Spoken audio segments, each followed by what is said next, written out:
Hola, soy Angélica Lenz y me encanta que estés aquí y ahora con nosotros. Hoy queremos abordar el tema de cómo las personas con discapacidad visual hemos vivido la pandemia y también los efectos y las consecuencias de esta sobre la salud visual y emocional. Y para esto nos acompaña el día de hoy el doctor Marco Antonio Bautista. Marco es psicólogo social, tiene maestría en desarrollo humano y un doctorado en investigación psicológica. Es profesor en la Universidad Iberoamericana, también tiene su consulta privada y trabaja y colabora en diversas asociaciones y fundaciones. Marco, bienvenido, ¿cómo estás? Hola Angélica, pues muy bien, muy agradecido por tu invitación y espero que tú estés muy bien. Sí, gracias, es un honor tenerte aquí con nosotros el día de hoy. Y fíjate que cuando platicamos acerca de plantear este tema, vino a mi memoria cómo yo viví mi primer salida el año pasado después de haber estado en casa tanto tiempo. Y sí estuve como armada con todo lo necesario, traía mi cubreboca obviamente, traía una careta, incluso guantes, en mi bolsa traía mi botellita del antibacterial y según yo con eso iba a estar súper bien. Y resulta que fue un verdadero desastre y un circo porque yo por las condiciones de luz tengo que estar maniobrando entre diversos lentes de sol y también filtros especiales. Entonces tengo hasta de 2 hasta 3 lentes diferentes que voy manejando según la iluminación de cada espacio. Y pues cambiármelos con la careta fue un desastre. Y luego encima pues se empañan los lentes y luego también como que la angustia de estar teniendo que tocar los lentes después de haber tocado tantas cosas, porque pues aunque nos digan que no debemos de tocar, es un hecho que tocamos todo. Entonces a raíz de esto quiero preguntarte a ti, ¿cómo tú has vivido esta pandemia? Pues mira, en primer lugar para mí fue como obviamente como a todo mundo muy sorpresivo, ¿no? Porque fue cambiar totalmente el ritmo de vida, ¿no? Yo normalmente me desplazo de un trabajo a otro, prácticamente todo el día estaba acostumbrado a estar fuera de casa, ya es regresar tarde. Y entonces el primer cambio pues fue el no hacer nada, ¿no? La primera semana fue, qué rico, ¿no? Estamos bien, contentos, qué bueno que estoy aquí metido. Pero después fue un poco ya, empecé a aumentar el estrés de estar, no estoy muy acostumbrado a estar todo el tiempo en la casa, entonces fue estar en casa, pero además empezar a atender a personas tanto por teléfono como las clases que se desplazaron en línea, entonces ahí también se incrementó el estrés, porque de tener todas las actividades presenciales, es ahora aprender a manejar pues estas herramientas tecnológicas, ¿no?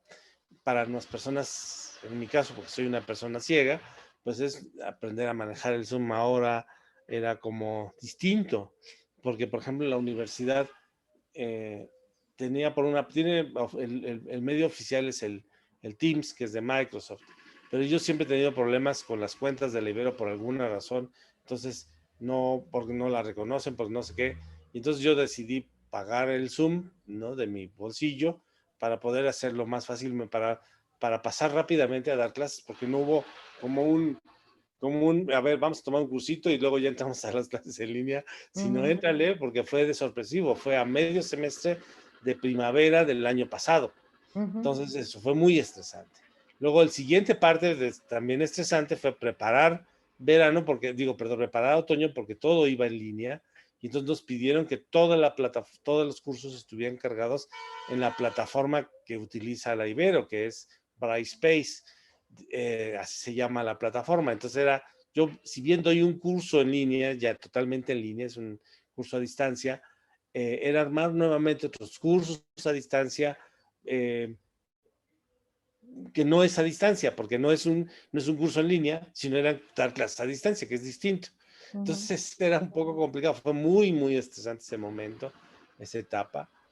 Y luego muy complicado porque yo empecé a salir a trabajar en algunos momentos a casa. Aquí trabajo en el sindicato de Vivo, Patada y Apoyo Emocional por parte del sindicato de los trabajadores. Entonces, algunos tiempos venía yo aquí y era como complicado decir, a ver, estoy en línea en el Ibero, pero estoy a distancia. Lo que ahorita me está pasando, estoy aquí en el sindicato y acabo de salir hace las 9 tuve que entrar a una actividad de la universidad, entonces eso hace como que muy complicado estar a distancia en algunas cosas y presencial en otras. Bueno, eso es en cuanto al trabajo, ¿no? Y luego acostumbrarme también a atender personas a distancia, así, bueno.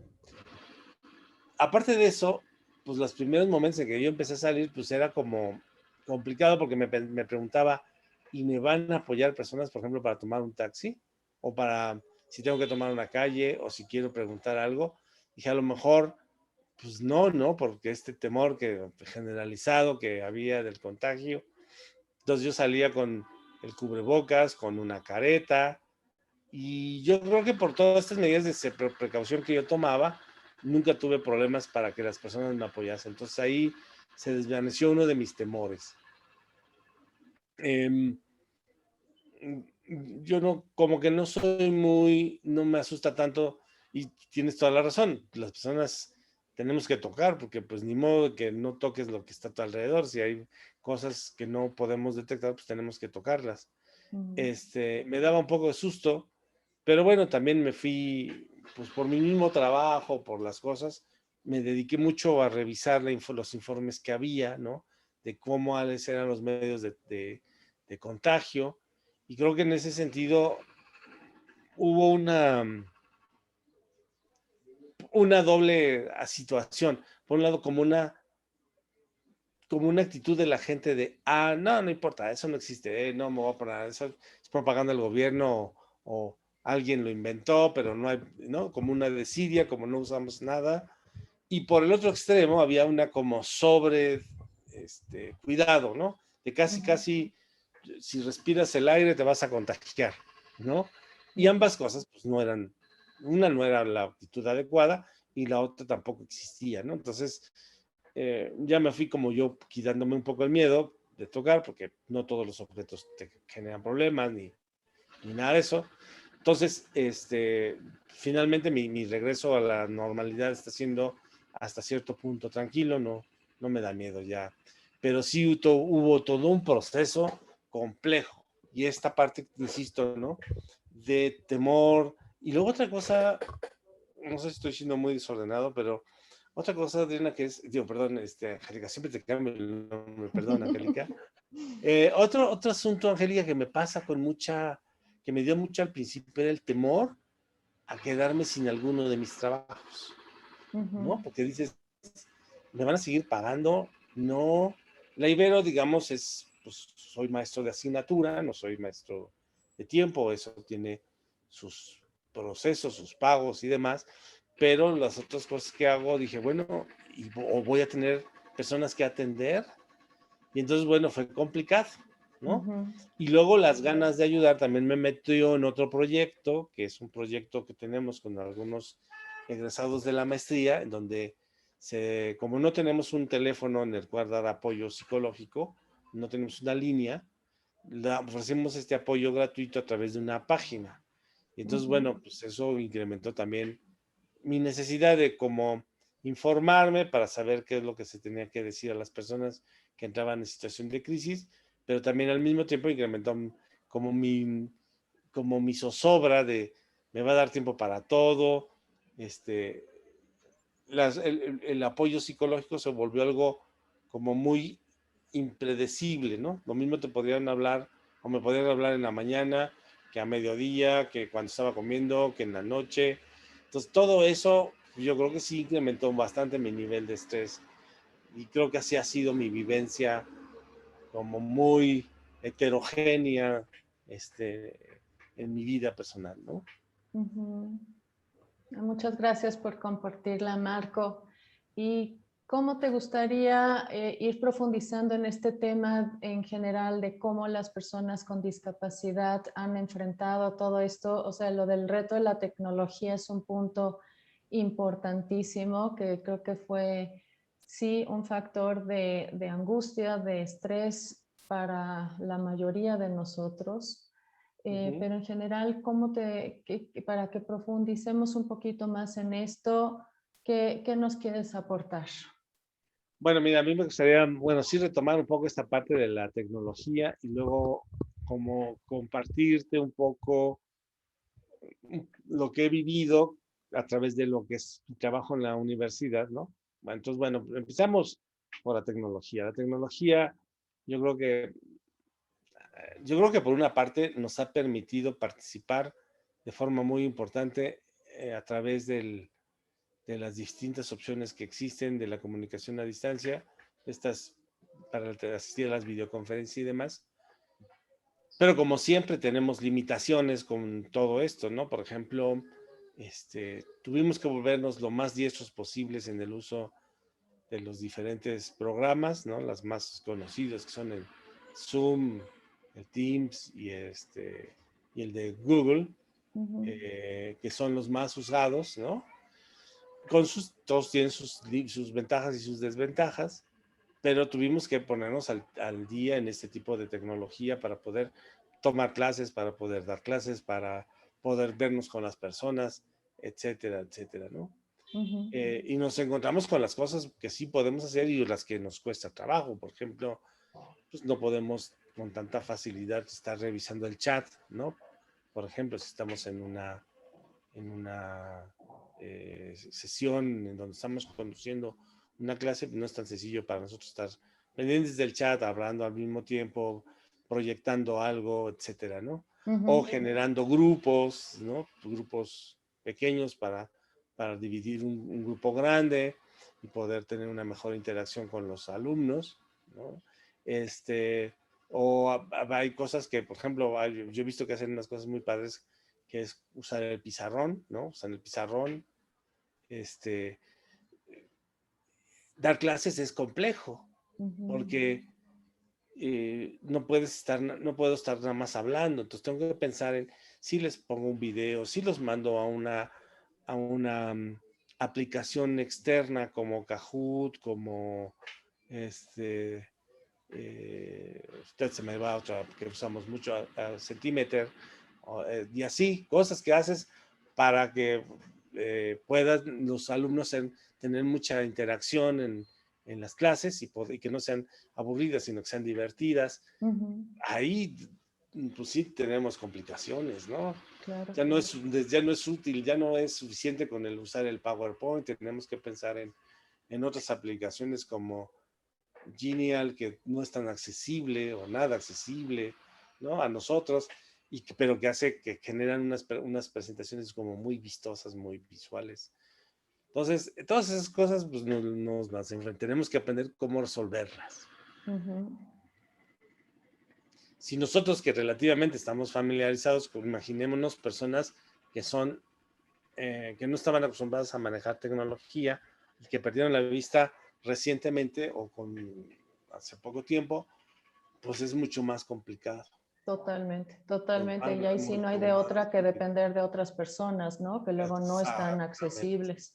No está tan fácil hacerlo. Y Ujú. aquí me sirve para conectar con otra cosa que te quería comentar. Bueno, yo, una de las materias que doy en la universidad es una materia que se llama prácticas supervisadas con poblaciones específicas.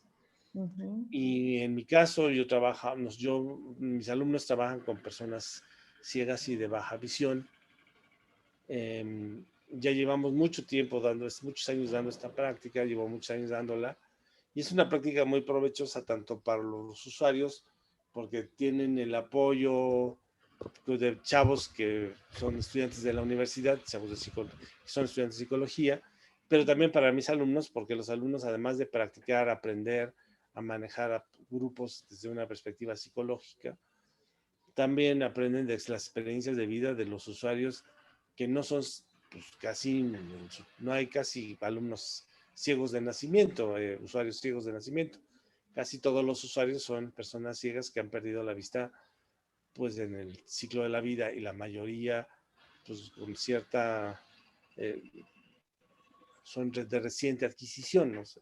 Entonces, trabajamos en una institución que se llama el Comité Internacional Pro Ciegos, pero a raíz de la pandemia esta institución cerró, como pues casi todo, ¿no? ¿Y qué pasó? Pasó que los usuarios, las personas que asistían a esta institución, dejaron de tener las actividades que normalmente tenían relacionadas con la rehabilitación, que es pues, el aprendizaje del sistema braille, la vida cotidiana, incluso tomar clases de computación en esa institución, el uso del bastón para el desplazamiento, etcétera, etcétera. Pero además, no solamente perdieron eso, perdieron su centro de convivencia. Porque para la experiencia, para muchas personas que adquieren la discapacidad visual en la vida adulta, es como pasar de un mundo a otro mundo. Totalmente. Y esa conexión con pares es sumamente importante. Es como un momento de contención, de apoyo, donde se sienten comprendidos y aceptados también. Si bien yo como ciego de nacimiento tengo también esa experiencia, esa vivencia de que convivir con compañeros ciegos es diferente a estar con personas que ven, no me están, a mí en lo personal, como en mi experiencia, en la mía, no sé en la de otros compañeros, pero en la mía, no es tan marcada, no es una cosa así, necesito ese grupo para seguir estando bien. No, no lo es. Quizá porque la mayor parte de mi convivencia es con personas que ven. Por supuesto que tengo amigos ciegos y de repente nos juntamos así, pero no es, yo no es tanta mi contacto constante. Sí nos vemos y hablamos y así, pero pues es como muchos más amigos más, ¿no? O como otras personas más. Pero en el caso de las personas, yo me he dado cuenta en mi práctica profesional que ciertamente sí es para muchas personas pasar de un mundo así, tal cual, de un mundo a otro mundo. Y que si bien están con su familia y demás, y que muchos de ellos pierden sus amigos en el momento de adquirir la discapacidad, ya no tienen ese grupo de amigos con los que convivían, y en el caso de los señores pues, se iban a jugar fútbol o se iban a la cantina o simplemente se reunían para lo que sea, una fiesta, lo que sea. Y en el caso también de las mujeres, también, aunque no tan marcado, porque pues muchas mujeres son amas de casa, ¿no? Y entonces es un núcleo, si bien lo pierden, no es un núcleo tan amplio, pero también lo pierden. Ya no salen con las amigas que salían antes, etc. Entonces ahora, el lugar donde está el centro de rehabilitación se convierte en el grupo social. Esto que decías tú, el grupo de pares, ¿no? En el que se sienten cómodos, que se sienten que no tienen que estar justificando nada, que pueden sentir que los demás los entienden, que pueden pues, sentirse hasta valorados. Por ejemplo, pasa mucho en este lugar que te cuento, el Comité Internacional para Ciegos, que las personas de baja visión se sienten con un poder importante porque ayudan a sus compañeros ciegos. Y entonces tienen ese poder, ¿no? Que a veces fuera de ese ámbito, fuera de ese espacio, no tienen porque pues, se sienten en desventaja con las personas que ven, ¿no? Entonces, es un espacio importante para su desarrollo emocional, psicosocial, ¿no? Es como reivindicarse un poco y aprender un poco, además, que la discapacidad no es el fin de la vida. Porque, por ejemplo, cuando llega una persona que quiere recién adquirir la discapacidad o que ha estado mucho tiempo metida en su casa, llegan y se dan cuenta que los señores salen y se van a caminar y se van a comprar la quesadilla o el sope o que van y vienen. Y entonces eso los anima a salir adelante. De hecho, este es uno de los centros en donde la crítica que hemos hecho durante mucho tiempo es que no hace que los usuarios se vayan, ¿no? Que se vayan a otras cosas. Pero también yo veo que es el de los que tienen mayor éxito en cuanto a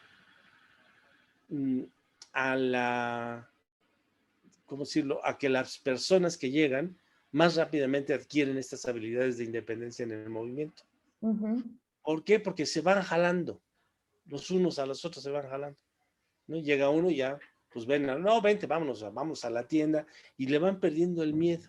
Por supuesto que la persona que les da la parte de orientación y movilidad les ayudará mucho, pero estarse jalando entre ellos es muy importante. Sí. Pues eso se perdió en la pandemia. Se quedaron en su casa. Y los problemas que eran ya comunes pues obviamente depresión, de ansiedad, de mucho enojo por la situación de vida, por la discapacidad, el rechazo a su situación visual, etcétera, etcétera, se hizo más profundo. Así es. Y además, pues obviamente todo el proceso de aprendizajes que estaban llevando a cabo, pues ya no los llevaron, ¿no? Y muchas veces, además, las instituciones, creo que al igual que todos, ¿no? Fuimos sorprendidos por la pandemia y no tenían las condiciones para mantener el contacto constante con los usuarios, una interacción constante, más las condiciones, ¿no? Algunos sí pudieron aprender el Zoom, pero otros no, otros solo se quedaron con su teléfono. Entonces, la situación se ha puesto, yo diría, como muy compleja, emocionalmente compleja. Ese es el escenario con el que nosotros nos encontramos en las prácticas. Sí. Mis alumnos han tenido que atender por teléfono y cuando saben manejar un poco la tecnología, pues generamos grupos por Zoom. Pero en el caso de la atención individual, el limitante que tenemos es ¿no? De ya no poder ir a los centros, no estar, y además el miedo, esto que tú comentabas, el miedo a salir, el miedo a explorar, porque también hay otra situación. Muchas personas adultas con discapacidad visual son diabéticas por esta situación que genera la diabetes. Sí. La diabetes mal atendida puede derivar en una discapacidad visual. Entonces, se convierten en personas de doble riesgo, de alto riesgo para la pandemia. Y aquí quisiera hacer un paréntesis.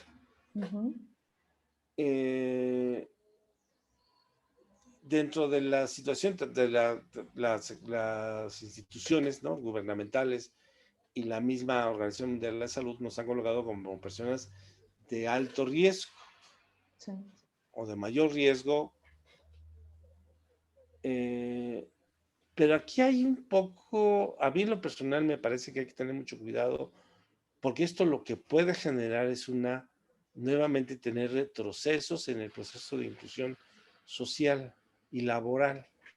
Porque si somos personas de alto riesgo, pues el problema es que se nos puede dejar más tiempo en el confinamiento, ¿no? Entonces, y esto son personas, en mi opinión, son personas de mayor riesgo, las personas que tienen una situación de salud asociadas que van a generar más problemas en el caso de adquirir la enfermedad. En este caso, personas hipertensas, personas de un peso, de sobrepeso alto, ¿no? Y personas diabéticas, o bueno, personas que tienen otros cuadros de salud. Esas son las personas que van a tener, en el caso, por ejemplo, de chicos Down, que pueden tener problemas respiratorios o problemas del corazón asociados muchas veces a esta discapacidad, pues por supuesto que son chicos de alto riesgo. Pero Ujú, no todos los chicos con discapacidad intelectual son Down. No todos tendrían esta situación de alto riesgo. ujú, Personas con discapacidad visual que son diabéticas, hipertensas o que tengan otro problema de salud, pues como la esclerosis que puede llevar también a la discapacidad visual, ujú, o el lupus que puede llevar también a la discapacidad visual. Por supuesto que son personas de mayor riesgo, pero no todas las personas con discapacidad visual son así, tienen esta ujú, condición. Entonces, otra vez, no es la condición de discapacidad la que necesariamente te pone en esta situación de riesgo. Y ujú. ahorita todos estamos en ese mismo bloque. ¿Qué te lleva, por ejemplo? Te lleva a decir, bueno, pues los centros de rehabilitación cierran más tiempo del que necesariamente tendrían que cerrar, Ujú, o que las condiciones laborales también te dejan en casa más tiempo del que necesitamos estar en casa, con el problema de que si tenemos problemas de incorporación al mercado laboral, pues ahora una empresa se la va a preguntar más veces todavía, oye, ¿para qué incluyo a alguien que además no va a poder venir y que quién sabe si se pueda conectar o puede desarrollar su trabajo a distancia? ujú. Entonces, la pandemia tiene muchos problemas de ese tipo que no habíamos pensado. Bueno, cierro ese paréntesis que había abierto gigantesco y retomo el asunto de la situación de la discapacidad de personas diabéticas, ¿no? Entonces, Ujú. los centros de rehabilitación, pues, cierran porque dicen, el 80% de mi población es diabética. ¿Qué voy a hacer? ¿Para qué abro? ¿No? ¿Para qué abro Ujú. las actividades? Entonces se vuelve un problema complicadísimo porque la diabetes asociada a la visión, ciertamente sí genera más posibilidades de contagio, bueno, más que posibilidades de contagio, genera más riesgos en el contagio. Entonces, tenemos esta situación de gente que se nos deprime y personas que no todos, como te decía, no todos saben manejar la tecnología, entonces tenemos que buscar la manera de contactarlos. Pero ¿qué hacemos ante la depresión? La mejor manera de poder mejorar esta situación emocional, valga la redundancia, es que vuelvan a interactuar en grupo. Entonces, tenemos que buscar cómo esta interacción se vuelva a dar en grupo, ¿no? Sí, totalmente. Afortunadamente la vacuna pues está ayudándonos, ¿no? El progreso de la vacuna va a ayudar mucho, Ujú, pero de todas maneras tenemos que buscar las maneras de cómo las personas vuelvan a sus centros a interactuar. ujú. Sí, definitivamente las relaciones humanas nutren nuestra vida, entonces sí es un factor muy, muy importante. Ujú. Entonces, esta es una de las repercusiones que tenemos muy fuertes relacionadas con la pandemia. ¿Tú dirías que es la principal? Esa es la principal, pero luego viene la otra, el miedo al regreso, Ujú. que es algo no exclusivo de la discapacidad, porque pues, yo conozco algunos queridos colegas de la Ibero, ¿no? Que están apanicados por el regreso, ¿no? Sí. Y entonces yo platicando le digo, oye, pues hay que tener cuidado porque eso ya se está convirtiendo en una fobia y hay que irse a tratamiento, ¿no? Psicológico, porque si no, pues hay una realidad. El virus no se va a ir, ese va a estar. Hay otra realidad, las vacunas no sabemos cuánto tiempo van a tener efecto. Ujú. Y hay otra realidad, em, hay personas que no se pueden vacunar, ¿no? Porque todavía no tengo el caso, con los casos de una persona que se quedó ciega por un problema, por un Steven Johnson que es una alergia al medicamento, Ujú. una alergia medicamentosa. Pues ella, por supuesto, no se puede vacunar. Sí. Entonces, ¿se va a quedar en su casa a vivir o cómo? Ujú. Entonces, tenemos que encontrar la manera de cómo. Entonces, el otro elemento es el miedo. el miedo a salir, el miedo al contacto con los demás. Y pues una realidad también que tenemos que enfrentar a las personas con discapacidad es que necesitamos la ayuda en el contacto con la persona. Si alguien te va a ayudar a cruzar una avenida, no te puede estar ayudando derecho, derecho, derecho, ¿no? Te tienes que tomar de su hombro. Sí. No hay manera de que no. Si vamos al súper, tampoco te pueden ir, bueno, más o menos puede ir uno sin tomarse de la persona, pero pues no es lo mejor. Te tienes que tomar del carrito y la persona que te está apoyando, pues guiar el carrito. Si voy a hacer un trámite, cualquier cosa, vamos a necesitar el contacto cercano, lo cual implica primero que pues nosotros, la sana distancia, pues no hay tanta. No.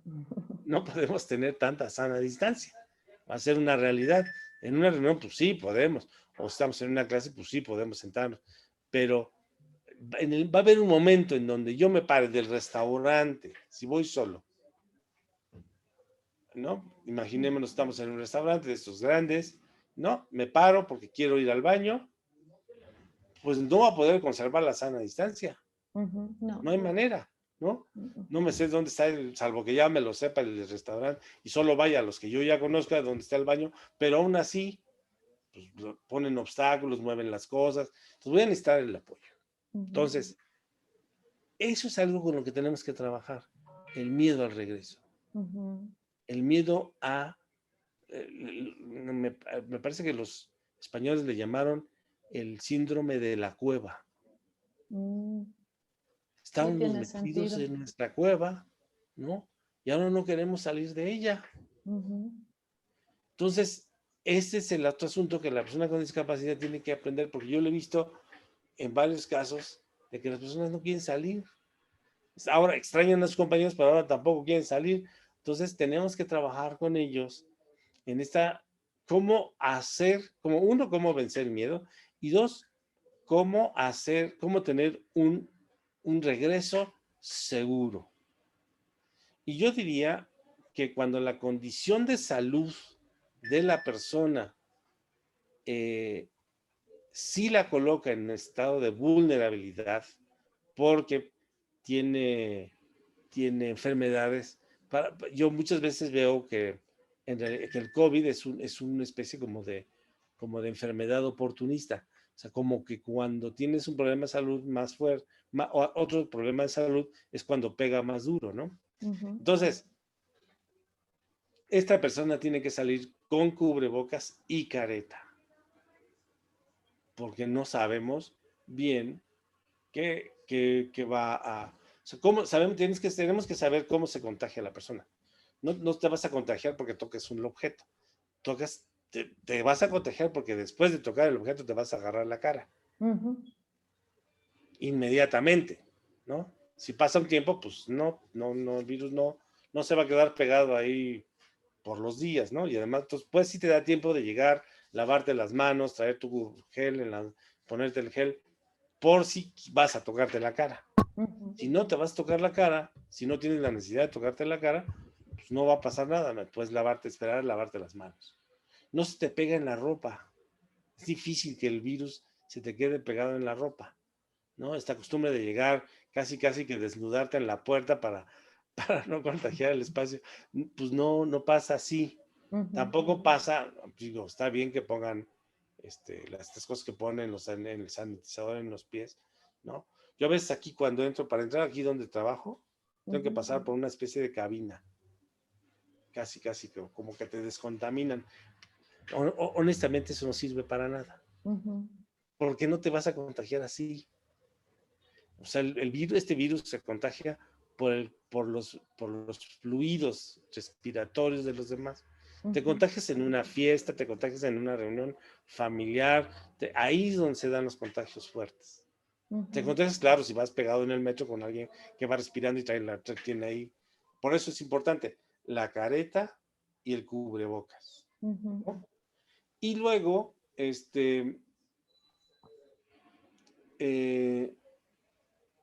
apoyarte si es posible en alguien, sobre todo al inicio, y sobre todo estas personas que no han tenido todavía las habilidades para salir solas a la calle. Ujú. Eh, pero el problema central, en mi opinión, es el miedo. El miedo es como esto que comentaba de mi compañera de trabajo, que tiene muchísimo miedo. Pues el miedo te paraliza, el Ujú. miedo no nos deja hacer cosas. Ujú. Entonces, si no vencemos el miedo nos puede pues, dejar nuestra casa no solamente ahí metidos, sino además pues en un problema que se convierte en un problema de salud severo. Ujú. Ese va a ser, creo que esos son los dos problemas ahorita, la depresión por estar encerrados y la pérdida de contacto con los pares, Ujú. y ahora va a ser el miedo a salir. Ujú. Sí, pero creo que es valioso lo que estás aportando de que para poder hacer esa transición de salir de nuestra cueva otra vez al mundo de afuera, Uh-huh. el apoyarnos de alguna persona de confianza para poder hacer esa transición con menos ansiedad, con menos temor. Creo que eso es Uh-huh. algo muy valioso. Uh-huh. Sí, Ujú. sí, y que sepamos que esa persona obviamente se cuida, ¿no? Ujú, por supuesto. Ahora, obviamente la vacuna, sí, sin duda es algo muy importante. Ujú. Tener las vacunas, porque también conozco gente que dice, no, pues es que si me vacuno y qué tal si me enfermo, ¿no? Entonces no se vacunan y dices, bueno, a ver, si te vas a enfermar de todas maneras por no vacunarte. Entonces, pues la lógica de no me vacuno porque qué tal si me enfermo, no funciona. Ujú. Claro, sí. Pues sí, están todas estas consecuencias, como dices, emocionales, y luego también está todo el retraso en la rehabilitación de tantas personas que Tantas requerían personas, esta sí. atención durante todo este tiempo que no la recibieron, y con eso han perdido pues tiempo valioso para pues adaptarse otra vez a la vida.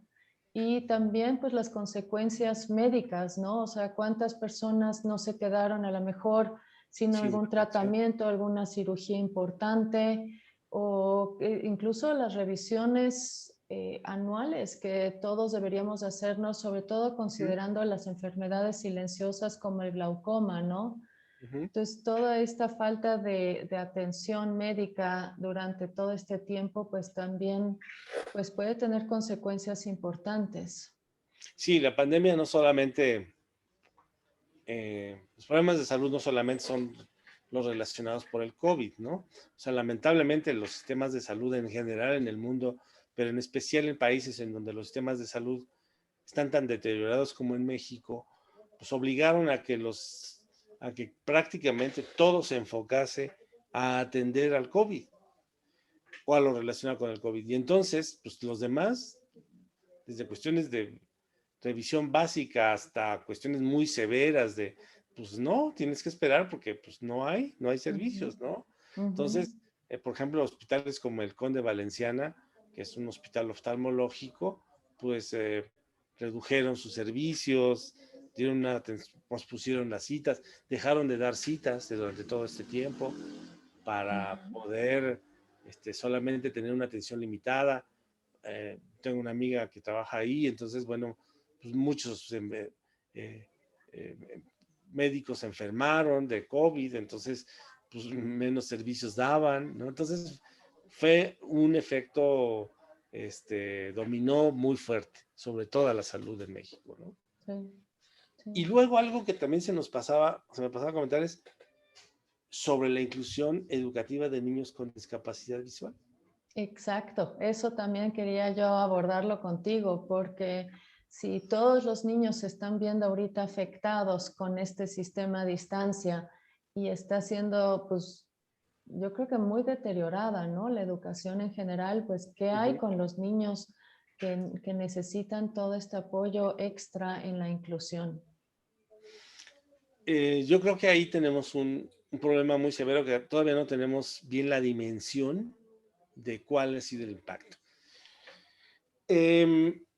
Porque tenemos dos niveles, ¿no? Por un lado, el nivel educativo de las escuelas que todavía existen de educación especial, y el nivel de aquellos alumnos que se encuentran ya en escuelas regulares integrados o incluidos.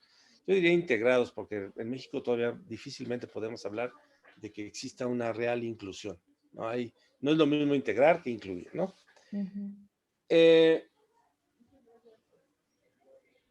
Yo tengo amigos que piensan que la pandemia demostró que es mejor la educación a distancia, ¿no?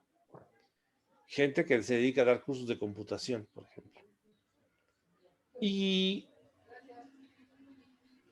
considero que ni ellos siquiera, aunque ellos piensen que es lo mejor, que han descubierto que es mejor darles clases a los chicos de computación a distancia, ni ellos siquiera en términos reales, podrían medir que eso es mejor. Porque lo que han hecho, claro, es en lugar de atender a 4 chavos o 5 o 10 al día, ahora te meten 40 en un curso. Yo digo, eso es infame, eso es antipedagógico. Si no es correcto con un alumno regular, poniendo por regular un alumno que no tiene ninguna discapacidad, mucho menos con alumnos que tienen una discapacidad visual o cualquier discapacidad. O sea, imagínate 40 chavos aprendiendo Excel a distancia. O sea, no. Que me demuestren a mí que eso pedagógicamente es sostenible. Pero bueno, además de eso, vamos a tener problemas, por ejemplo, sabemos que los años, es probable que los alumnos regulares hayan perdido 2 años en la educación a distancia. 2 ciclos escolares. Van a regresar con retrasos y lagunas. Exacto, muy severos. Imaginémonos chavos con discapacidad visual que están a distancia. No hay clases adaptadas para que los chavos la tomen. Tuvieron que tener el apoyo muy constante de la familia para poder suplir aquello que no se explica, porque la explicación visual no acompaña a las clases en línea. O sea, las clases en televisión no las acompaña, pues tampoco en línea, ¿no? Entonces, obviamente, ¿quién lo tiene que suplir? Pues la familia generalmente. Y la familia, pues si tienes un chico con discapacidad visual y además tienes otros hijos que también requieren que los apoyes, pues va a salir perdiendo probablemente el que no puede ver. Entonces, luego las herramientas y los materiales adaptados que tienen que hacer muchas veces los papás para que los hijos puedan estar en casa, pues no los pueden hacer tal cual porque no hay la asesoría del profesional ni el contacto directo con el maestro porque pues simplemente el maestro no va a la escuela. Entonces, vamos a tener un atraso muy probablemente mayor en niños que están incluidos en escuela regular y que obviamente pues no tienen este apoyo. En las escuelas especiales, o de educación especial, mejor dicho, el atraso puede ser todavía más complicado, porque las escuelas de educación especial, por ejemplo, la escuela de educación especial que tenemos en México de niños es Coyoacán. Bueno, tenemos Mixcalco, pero ese es para adultos. La escuela es de niños, es de Coyoacán, y Coyoacán prácticamente es un CAM, es decir, tienen chicos con discapacidad visual llamados puros y chicos con discapacidad visual y otras discapacidades. Ya puede ser intelectual, puede ser auditiva, puede ser motriz. Entonces,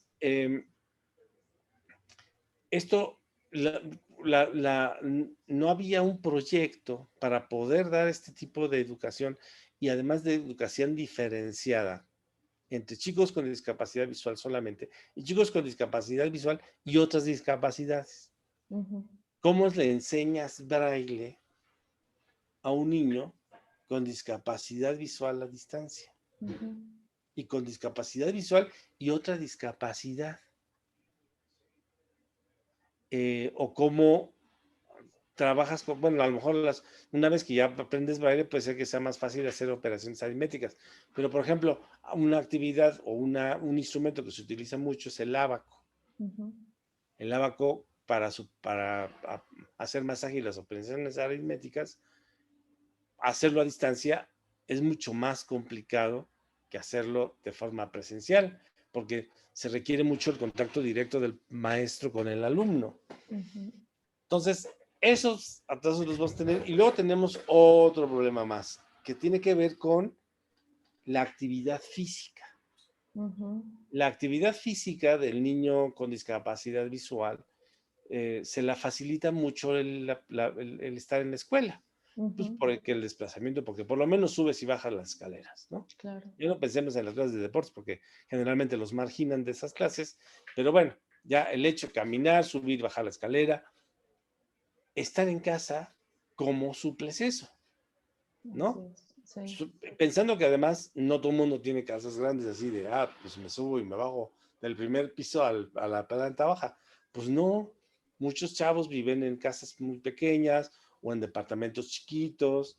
Entonces, la actividad física también es un elemento que va a afectar, que afectó seguramente. Entonces, todo eso redunda en la salud del niño, ¿no? Y el tercer elemento, que creo que es algo que también vamos a tener, es el regreso a la escuela, que implica el desapego del núcleo familiar, ¿no? Esto que normalmente en los niños es más fácil, porque lo que quieren es irse a jugar con sus compañeros. ¿Cómo va a pasar con niños con discapacidad visual, que puede estar reforzando la dependencia de los hermanos y los padres? Entonces, tenemos muchos efectos que tenemos que tener en consideración para cuando regresemos a las clases regulares, que obviamente ahorita no es en realidad, sino va a ser en agosto. Totalmente. Wow. Pues sí, son muchas cosas, Marco, en todos los aspectos. Ahora sí que los efectos son enormes y como bien has dicho, a lo mejor muchos todavía no tenemos ni la menor idea ahorita, no los percibimos, pero a lo mejor se notan en unos 2, 3 años las consecuencias, ¿no? A largo plazo de todo esto. Seguro.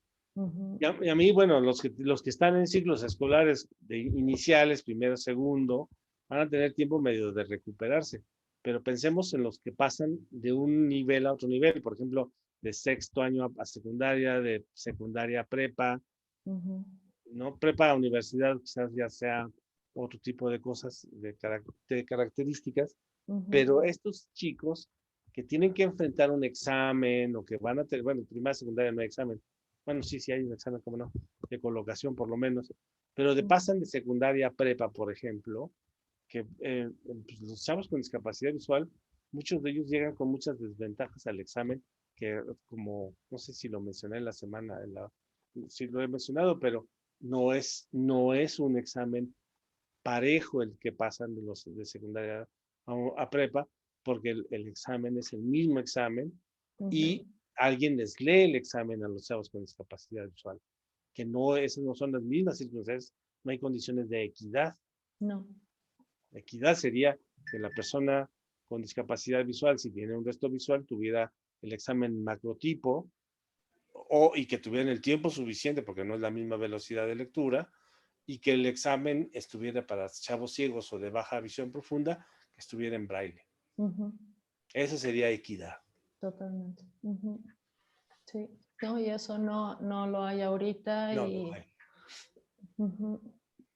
Sí. Entonces, y además con estos atrasos con los que acabamos de mencionar, académicos, bueno, pues las repercusiones las vamos a ver sí, como dices tú, en 2 o 3 años. Sí. ¿Algún consejo con el que te gustaría cerrar, Marco?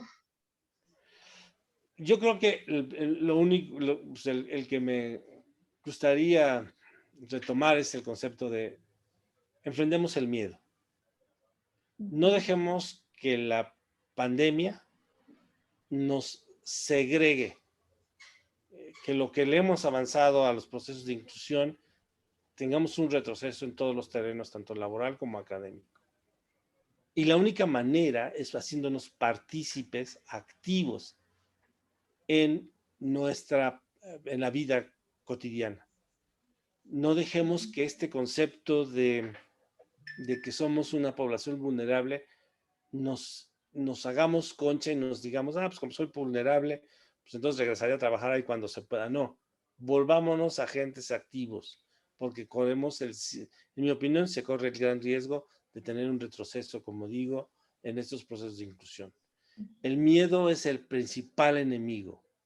Para eso tenemos varias maneras de trabajarlo, con una terapia, apoyándonos en alguien, incrementando el grupo de amigos, pero no dejemos que el miedo nos venza. Con las medidas de seguridad podemos volver a una vida cotidiana activa y mostrando que somos capaces de participar como siempre en la vida social. Qué rico cierre, Marco, padrísimo. Y pues ahora sí que todo lo que has aportado, muy, muy valioso, muy certero. Difícil, sí, ciertamente muy difícil, pero de alguna manera y con ahorita con lo que nos dices de enfrentar esos miedos, ser proactivos, estar activos, no quedarnos en el victimismo y en la comodidad, salir de nuestra zona de confort también. Todo eso es muy, muy valioso. Te lo agradezco muchísimo, Marco. Angie, pues muchas gracias. Y Muchas pues no gracias sé, por la invitación. no, a ti, y para ya despedirnos, no sé si te gustaría dejar tu contacto por si alguien te quiere Sí, buscar. déjame pues, poner aquí, voy a dejarles mi correo electrónico.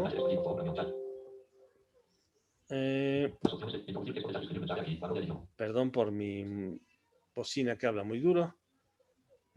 Está perfecto.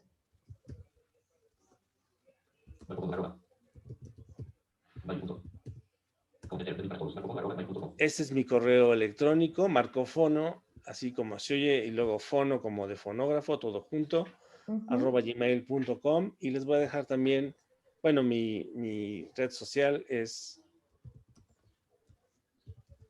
Bautista.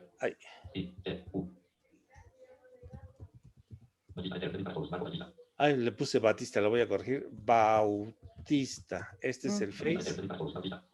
Marco Bautista. Y voy a dejarles también mi teléfono por si alguien quiere. 5541. Perdón. 41 30 94 41. Ese es mi correo. Esos son mis datos de contacto. Entonces, cualquier cosa, pues estoy a la orden. Perfecto, Marco. Pues ha sido un placer, te lo agradezco muchísimo y pues todo lo mejor. Ahora sí que sigamos adelante. Gracias, Angélica, y con todo gusto, un placer como siempre, y muchas gracias por la invitación, Angie. Gracias, Marco. Buen día. Buen día para todos.